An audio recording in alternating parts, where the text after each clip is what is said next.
नमस्कार मेरे प्यारे बच्चों। आरओ यारो एग्जाम की तैयारी करने वाले बच्चों को ये मालूम होना चाहिए कि जीएस का पोर्शन है, उसमें जो एग्जाम में क्वेश्चन आते हैं वो ज्यादातर क्वेश्चन वही होते हैं जो पहले से किसी स्टेट पीसीएस एग्जाम में पूछे जा चुके हैं। तो आपको प्रीवियस ईयर क्वेश्चन जरूर करके जाने हैं, इससे आपको बहुत लाभ मिलने वाला है। तो मैं सबसे पहले इंडियन ज्योग्राफी को ले रहा हूँ और चैप्टर वाइज आपको वो क्वेश्चन रिप्रेजेंट कर रहा हूँ जो एग्जाम में पूछे जा चुके हैं। ठीक है, चाहे वो यूपी पीसीएस की बात की जाए, बीपीएससी की बात की जाए, भारत के कोने कोने में जो स्टेट पीसीएस के एग्जाम होते हैं वो, और आरओ एआरओ एग्जाम में जो क्वेश्चन पूछे गए वो सब मैंने इंक्लूड किए हुए हैं चैप्टर वाइज। ये देखना आप एग्जाम में आपको ऐसे ही क्वेश्चन देखने को मिलेंगे। पहला क्वेश्चन है प्यारे बच्चों, भारत के संदर्भ में निम्नलिखित कथनों पर विचार करेंगे और कौन सा सही है वो हमें बताना है। आप देख पा रहे हैं यूपी पीसीएस 2022 में ये क्वेश्चन पूछा गया है। ये 4 कथन है, इस पर विचार कीजिए, इनमें से कौन कौन सही है वो आपको बताना है। क्या भारत विश्व का छठा सबसे बड़ा देश है? नहीं प्यारे बच्चों, 7वें नंबर पर आता है क्षेत्रफल के हिसाब से हमारा भारत। संसार का लगभग 2.4% क्षेत्र भारत के अंतर्गत आता है, ये बिल्कुल सही है। विश्व में जितनी भी जमीन है ना उसका 2.4% हमारे पास है, जबकि जनसंख्या 17.5% है हमारे पास पूरी दुनिया का। तीसरा है कर्क रेखा देश के बीच से गुजरती है जो अक्षांशीय विस्तार को 2 बराबर भागों में बांटती है। जी हाँ, बिल्कुल सही बता रहा है ये, क्योंकि आपको मालूम होना चाहिए बीचों बीच कर्क रेखा गुजरती है ना, जिसका जो अक्षांश कितना है 23.5 डिग्री उत्तरी अक्षांश है।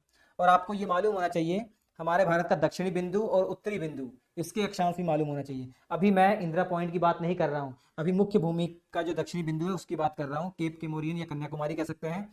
ये 8 डिग्री 4 मिनट है, ये बच्चे बच्चे को पता होना चाहिए। और ऊपर कितना है 37 डिग्री 6 मिनट। अब इन दोनों का एवरेज लेकर आप करेंगे तो लगभग 23 डिग्री आ रहा है। तो ये 23.5 डिग्री कर्क रेखा है, तो ये कह सकते हैं कर्क रेखा बीचों बीच से गुजरती है, 8 राज्यों से होकर गुजरती है। ये क्वेश्चन आगे आएगा इसलिए मैं बता नहीं रहा हूँ कौन कौन से राज्य हैं, हालांकि बता ही देता हूँ क्या दिक्कत है। ये पहला यहाँ पे गुजरात है, ठीक है, यहाँ से गुजरात है, ये राजस्थान भी है। इसके बाद ये आपका मध्य प्रदेश है, छत्तीसगढ़ है, झारखंड है, वेस्ट बंगाल है, और यहाँ पे नॉर्थ ईस्ट के 2 स्टेट हैं, अगरतला और आपका मिजोरम है।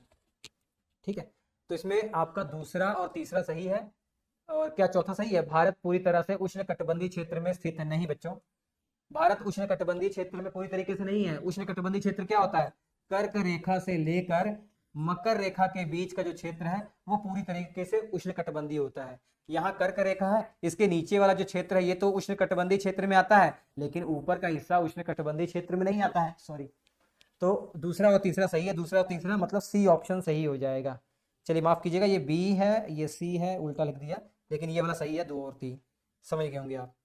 ठीक है प्यारे बच्चों, अगर आपको इंडियन ज्योग्राफी के या कंप्लीट जीएस के क्लास नोट्स चाहिए तो आपके स्क्रीन पर जो नंबर दिया गया है 7888774245 व्हाट्सअप नंबर है, इस पर कांटेक्ट करके ये पा सकते हैं। फिलहाल मात्र 49 में इंडियन ज्योग्राफी आपको ये क्लास नोट्स मिल जाएंगे। बहुत बेहतरीन क्लास नोट्स है, तैयारी आपकी बहुत बेहतरीन हो जाएगी। नेक्स्ट क्वेश्चन प्यारे बच्चों, निम्नलिखित कथनों में से कौन से भारत के बारे में सही है? सही उत्तर का चयन करना है हमें। वैसे ही क्वेश्चन दिया गया है, देखिए पीसीएस 2006 में क्वेश्चन ये पूछा गया है। भारत विश्व का 5वें बड़ा देश है? नहीं, 7वां है। यह स्थल मंडल के कुल क्षेत्रफल का 2.4% भाग, ये बिल्कुल सही है। समूचा भारत उष्णकटिबंधीय क्षेत्र में आता? नहीं। इसी टाइप का क्वेश्चन देखिए 2006 में, और इसी तरीके से 2022 में भी क्वेश्चन पूछा गया है, देख रहे हैं। तो 2022 वालों के लिए ये रिपीटेड हो गया, तभी तो कहा जा रहा है बहुत सारे क्वेश्चन रिपीट होने वाले हैं, तो बस ध्यान से पढ़िए। 82 डिग्री 30 मिनट जो पूर्वी देशांतर है, इसका उपयोग भारतीय मानक समय को निर्धारित करने के लिए किया जाता है, ये तो बिल्कुल सही है। हमारा जो समय है जीएमटी से 5.5 घंटे आगे है, वो उसको निर्धारित करने के लिए कौन सा देशांतर है? तो 82 डिग्री 30 मिनट। तो 2 और 4 सही है, 2 और 4 मतलब डी ऑप्शन सही हो जाएगा प्यारे बच्चों। उम्मीद है ये समझ में आ गया होगा आपको। ठीक है, हिम्मत मत खोना, अभी बहुत आगे जाना है। हिम्मत मत खोना, अभी बहुत आगे जाना है। जिन्होंने कहा था तेरे बस का नहीं, उन्हें भी तो करके दिखलाना है। तो बच्चों मोटिवेट अपने आप को करते रहिए और एग्जाम की तैयारी करते रहिए, अच्छा ही होगा। कभी किसी के साथ गलत नहीं होता जो मेहनत करता है। भारत का क्षेत्रफल संसार के क्षेत्रफल का 2.4% है, परंतु इसकी चारों विकल्पों में संसार आपको बताना, बीपीएससी में पूछा गया है। संपूर्ण मानव जाति का 16 जनसंख्या है? नहीं। कितना है? 17.5% लगभग है। तो इसमें से कौन सा आप सटीक चुनेंगे? तो संपूर्ण मानव जाति का लगभग 17% जनसंख्या आप आंसर सही चुनेंगे। ठीक है प्यारे बच्चों, चलिए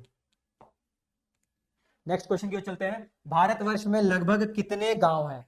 भारतवर्ष में लगभग कितने गांव हैं? भैया 2011 की जो जनगणना हुई उसी के हिसाब से आपको आंसर बताना था, उसी के हिसाब से आपको आंसर बताना है अभी। ठीक है, ये तो 2010 में पूछा गया था, उससे लेना देना नहीं है। अब क्वेश्चन ऐसा आएगा तो आप 2011 की जनगणना के हिसाब से बताएंगे। आपको मालूम होना चाहिए लगभग 6,40,000, लगभग 6,40,000 से भी अधिक गांव है भारत के अंदर, 2011 की जनगणना के हिसाब से मैं बता रहा हूं। तो अभी ये क्वेश्चन आएगा तो इनमें से कोई नहीं आप आंसर चुनेंगे। ठीक है, समझ में आ गया होगा आपको। नेक्स्ट क्वेश्चन की ओर चलते हैं प्यारे बच्चों। निम्नलिखित जोड़ों में से कौन सा जोड़ा सही नहीं है? ठीक है, देख लेते हैं। भारत का कुल क्षेत्रफल क्या 3.28 मिलियन वर्ग किलोमीटर है? 32,87,263 वर्ग किलोमीटर आप जानते हैं, बच्चा बच्चा जानता है। भारत का अक्षांशीय विस्तार 8 डिग्री 4 मिनट उत्तरी अक्षांश से लेकर 37 डिग्री 6 मिनट उत्तरी अक्षांश तक है। जी हाँ बिल्कुल, भारत का जो अक्षांशीय विस्तार है, अगर मुख्य भूमि को देखें तो इसके अक्षांश कितने हैं? 8 डिग्री 4 मिनट उत्तरी अक्षांश है, और जो सबसे उत्तरी बिंदु है जिसे आप इंदिरा कॉल भी कहते हैं, इसके अक्षांश कितने हैं? 37 डिग्री 6 मिनट उत्तरी अक्षांश। ये आप कंफ्यूज हो रहे होंगे भैया यहाँ भी उत्तरी अक्षांश वहां भी उत्तरी अक्षांश, क्योंकि हमारा भारत जो देश है वो उत्तरी गोलार्ध में है, तो जो अक्षांश होंगे वो उत्तरी अक्षांश ही तो होंगे। ठीक है, उत्तरी गोलार्ध में है और पूर्वी गोलार्ध में है, क्योंकि अगर ये आप बनाएंगे, अगर ऐसे बांटेंगे तो हमारा भारत यहाँ है ना, तो जितने भी अक्षांश होंगे इधर सब उत्तरी अक्षांश है, और इधर देशांतर कौन से? पूर्वी देशांतर है। तो यही बात है। अब देखिए यहाँ पे देशांतर पूर्वी ही देशांतर आएंगे। भारत का रेखांश नहीं, ये देशांतर, देशांतरी विस्तार 68 डिग्री 7 मिनट। जी हाँ, यहाँ से 68 डिग्री 7 मिनट। कौन सा देशांतर होगा? ये पूर्व दिशा में है तो पूर्वी देशांतर होगा। ठीक है, पूर्वी देशांतर। और यहाँ पे आपका क्या हो जाएगा? 97 डिग्री 25 मिनट पूर्वी देशांतर। तो ये भी बिल्कुल सही है। हमें चुनना क्या था? कौन सा जोड़ा सही नहीं है? ये भी सही है, ये भी सही है, ये भी सही है, तो ऑब्वियसली बात है कि डी ऑप्शन सही हो जाएगा। ये आपके सही नहीं होंगे, डी ऑप्शन सही हो जाएगा, क्योंकि जो गलत है वही चुनना है। भारत में राज्यों की संख्या 26 नहीं है, 28 है। ठीक, आसान सा क्वेश्चन था। नेक्स्ट क्वेश्चन की ओर चलते हैं। खोल दे पंख मेरे कहता है परिंदा, खोल दे पंख मेरे कहता है परिंदा, अभी और उड़ान बाकी है, जमीन नहीं है मंजिल मेरी, अभी पूरा आसमान बाकी है। नेक्स्ट क्वेश्चन है, भारत के लिए निम्नलिखित कथनों में से कौन सा असत्य है? ध्यान से देखिएगा, कौन सा गलत विकल्प है वो आपको बताना है। भारत विश्व का 7वां बड़ा देश है। जी हाँ बिल्कुल सही है, 2016 में पूछा गया है, आरओ एग्जाम में 2016 में पूछा गया है। भारत जनसंख्या की दृष्टि से विश्व का दूसरा राष्ट्र है। जी हाँ बिल्कुल सही है। इसकी भूमि सीमा का विस्तार लगभग 15,200 किलोमीटर है। जी हाँ, जो स्थल सीमा है, ये स्थल सीमा, ये जो स्थल सीमा है, इसका विस्तार कितना है? इसका विस्तार 15,200 किलोमीटर है। सर्वप्रथम सूर्योदय इसके मिजोरम राज्य में होता नहीं, सबसे पूर्वी राज्य कौन सा है? अरुणाचल प्रदेश। तो सबसे पहले सूर्योदय कहाँ होगा? अरुणाचल प्रदेश में होगा। ठीक है, 2 घंटे का अंतर है, सबसे पूर्वी और सबसे पश्चिमी जो बिंदु है इनमें सूर्योदय का 2 घंटे का अंतर है। नेक्स्ट क्वेश्चन की ओर चलते मेरे प्यारे बच्चों। भारत का विस्तार बताना है। भारत का विस्तार मतलब ऑप्शन के हिसाब से आप देख पा रहे हैं, यहाँ पे आपको क्या बताना है? इसके इसका विस्तार, अक्षांशीय विस्तार, देशांतरी विस्तार। तो यहाँ पे आप देख पा रहे हैं कोई भी विकल्प सही नहीं, क्योंकि आपको मालूम है भैया इसका अक्षांशीय विस्तार अगर देख लें 8 डिग्री 4 मिनट से यहाँ शुरू होता है, और यहाँ पे 37 डिग्री 6 मिनट है उत्तरी अक्षांश। ठीक है, तो देखिए कोई भी विकल्प यहाँ पे आपको सही नहीं दिखाई दे रहा। इसी को अगर देखें ध्यान से, यहाँ पे 8 डिग्री 4 मिनट 28 सेकेंड, लेकिन दक्षिणी अक्षांश गलत है, तो ये डी ऑप्शन आपका सही हो जाएगा। इनमें से कोई नहीं। ऐसे क्वेश्चन को तो बहुत आसानी से किया जा सकता है और जल्दी से सही करके आगे चल सकते हैं। अरे छिप छिप आंसू बहाने वालों, मोती व्यर्थ बहाने वालों, कुछ सपनों के मर जाने से जीवन नहीं मरा करते। ठीक है, नेक्स्ट क्वेश्चन प्यारे बच्चों। सिक्किम से गुजरने वाला अक्षांश निम्नलिखित में से किस एक से भी होकर गुजरता है? यहाँ अक्षांश की बात हो रही है, मतलब भूमध्य रेखा के जो पैरेलल लाइनें हैं काल्पनिक, उसकी बात हो रही है। तो कॉमन सेंस से आप यूज कर सकते हैं। अगर मैप आपके दिमाग में बना हुआ है तो जो अक्षांश, ये सिक्किम है ना, सिक्किम से गुजरेगा तो ध्यान दीजिए वो यूपी होते हुए यहाँ राजस्थान से भी तो गुजरेगा, तो इसमें राजस्थान सही हो जाएगा। पंजाब तो ऊपर है, सिक्किम से उत्तर दिशा में है, तो यहाँ से गुजर नहीं सकता। हिमाचल प्रदेश तो इससे भी ऊंचे हैं, ये भी नहीं गुजर सकता। जम्मू कश्मीर तो इससे भी ऊंचा है, ये भी नहीं गुजर सकता। तो कॉमन सेंस से इसका आंसर दिया जा सकता है। यूपीएससी 2010 में ये क्वेश्चन पूछा गया है। नेक्स्ट क्वेश्चन प्यारे बच्चों, कर्क रेखा किस राज्य से होकर गुजरती है? कर्क रेखा 8 राज्यों से होकर गुजरती है, मैंने आपको बताया हुआ है। ये राजस्थान, ठीक है, सॉरी ये गुजरात, राजस्थान, यहाँ मध्य प्रदेश, यहाँ छत्तीसगढ़, यहाँ झारखंड, यहाँ वेस्ट बंगाल, और यहाँ पे मिजोरम, और ये त्रिपुरा। अगर मैं सही से बनाऊं आपको तो लगभग देखिए ऐसे बनेगा। ये कर्क रेखा 8 राज्यों से गुजरती है। ओडिशा से तो नहीं गुजरती है।